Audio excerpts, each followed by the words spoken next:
अभिमन्यो तपसस्तवीयां तपसायुजा विजहि शत्रून् अमित्रः वृत्रः दस्युः च विश्वावसून्या भरा त्वं नाः त्वं हिमन्यो अभिभूत्योजा स्वयंभुर्भामो हविमातिशाः विश्वचर्षणस्सहुरिस्सहावान् अस्मासो जकृतनासुरेहि अभागस्सन्नपरेतो अस्मत्तव कृत्वात विषस्य प्रचेतः तं त्वामन्यो अक्रतुर्जिहीळाहं स्वातनुर्बलदेयाय मेहि अयं ते अस्म्युपमेर्वां प्रतीतिनः सहुरे विश्वदायः मन्यो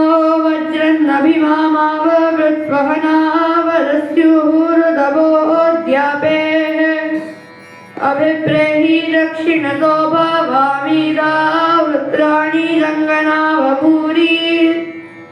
जुहोमि ते धरुणं मध्वो अग्रमुबाहुपां क्षुप्रतमापि भाव त्वया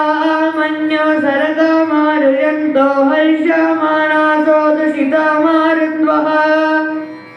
तिग्मेष वायुदाः संसिषाणामभिप्रयन्तु नरो अग्निरूपाः अग्निरीव मन्यो द्विषितः सहस्वस्तेनान्येनः सहुरे हूतयेदि हत्वा शत्रून् विभजस्व वेदोजो विमानो विमृदोऽनुदस्व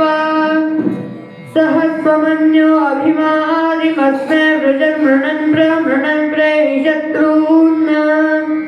उग्रन्ते पाजोऽन्वारो रुद्रे वसीवशन्नयसुरेकजत्वम् एको बहुनामसि मन्यमीलितो विषं विषयुदये संसीशादि अकृत्तरुत्वया युजा वयं कृमन्तं घोषं विजयाय कृण्वहे विजयशकृतेन्द्र इवानवब्रवो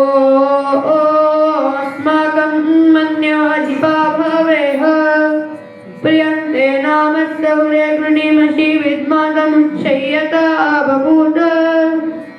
आभूत्या सहजा वज्रसायकसहो विभस्य विभूत उत्तरम् कृत्वा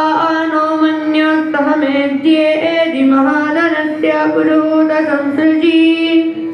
संसृष्टं धनमुभयं समाकृतमस्मभ्यं दत्तां वरुणश्च मन्युः धियं ददानारुदाय सुशत्रबह्वराजितासो अपनिलयन्तां ओ हरि ओ